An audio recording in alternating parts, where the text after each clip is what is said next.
بسم الله. هنتكلم النهاردة وهنوجه رسالة للناس اللي مقصرين في صلاتهم. ربنا سبحانه وتعالى يقول في كتابه الكريم: إن الصلاة كانت على المؤمنين كتابا موقوتا. وفي آية أخرى: ويل للمصلين الذين هم عن صلاتهم ساهون. الرسول صلى الله عليه وسلم قال: العهد الذي بيننا وبينهم الصلاة. وقال الرسول صلى الله عليه وسلم أيضا اللهم صل وسلم وبارك عليك يا حبيبي رسول الله.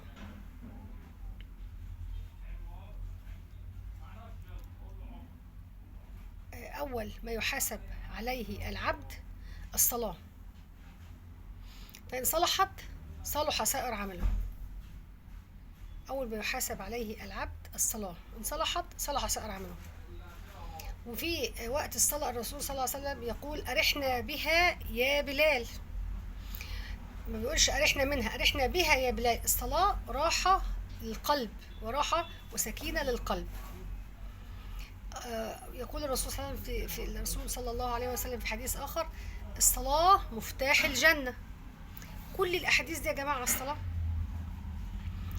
الصلاة الإنسان لما بيتوضأ بتغفر له كل ذنوبه، زي ما الرسول أخبرنا، كأنها شجرة ورقها ناشف ووقع الشجر بتاعها. الصلاة بتغفر ما بين صلاة الصبح وصلاة الظهر، بيغفر لك ذنبك، الذنوب اللي عملتها ما عدا الكبائر. كبائر محتاجة توبة وندم وعدم رجوع وكده. لازم دايما نعرف ان الصلاة دي جاية من الصلة، جاية من صلة بين العبد وربه. الصلاة صلة بين العبد وربه. احنا بنصلي ونروح الصلاة بنقابل ربنا سبحانه وتعالى في الصلاة. نفكر يا جماعة ونراجع نفسنا ونشوف احنا مقصرين في ايه. ومن مات قامت قيامته، اللي بيموت قامت قيامته ايا كان سنه. اللي بيموت بيبدأ في القبر يشوف، يا اما زي ما الرسول صلى الله عليه وسلم اخبرنا: القبر يا اما روضة من رياض الجنة، اما حفرة من حفر النار. ف ملناش سن. اللي بيموت مفيش سن معين للموت. دلوقتي الصغيرين بيموتوا اكتر من الكبار. نستعد. اهم حاجة نستعد بيها الصلاة. دي اقل حاجة، يعني اقل حاجة، يعني قصدي اقل حاجة المفروض نعملها. محفوظ كمان حفظ قرآن، صدقات، صلة رحم، بر والدين، حسن الضيافة، حسن الجوار. الصلاة اهم حاجة. ان صلحت صلح سائر العمل. ملهاش حجة وملهاش عذر.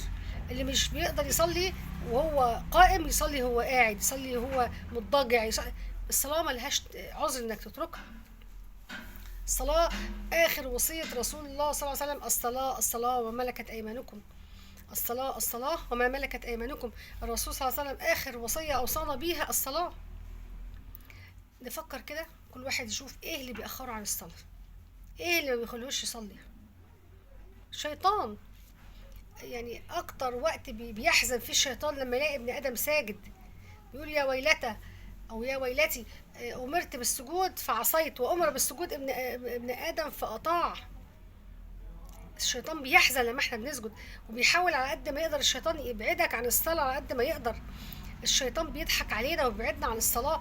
ده كمان المفروض احنا نحسن صلاتنا، نقيم الصلاة، يعني نحسنها ونقيمها بكل أركانها، بخشوعها، بسجودها، بركوعها. المفروض نحسن في الصلاة على قد ما نقدر كمان. الصلاة يا جماعة آخر وصية أوصانا بها الرسول صلى الله عليه وسلم، عشان ربنا يتقبلنا بإذن الله ويغفر لنا ويرحمنا ويدخلنا الجنة.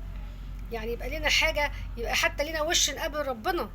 احنا ما قطعناش الصلة بيننا وبينه، يبقى حتى لنا وش نقابل ربنا سبحانه وتعالى، ان احنا صلاتنا الحمد لله مش مقصرين فيها، يعني بنصليها. ربنا هب لنا من ازواجنا وذريتنا قرة اعين واجعلنا للمتقين اماما. ربنا لا تؤاخذنا ان نسينا او اخطأنا. ربنا ولا تحمل علينا اصرا كما حملته على الذين من قبلنا. ربنا ولا تحملنا ما لا طاقة لنا به، واعف عنا واغفر لنا وارحمنا. رب اجعلني مقيم الصلاة ومن ذريتي ربنا وتقبل دعاء. لو سمحتوا ما تنسوش تعملوا اشتراك في القناة بتاعتي او متابعة للصفحة بتاعتي، ولو سمحتوا يعني شوية لايكات كده، شوية تعليقات، يعني اللي يجي منكم كله كويس. اشوفكم على خير في فيديو جديد ان شاء الله.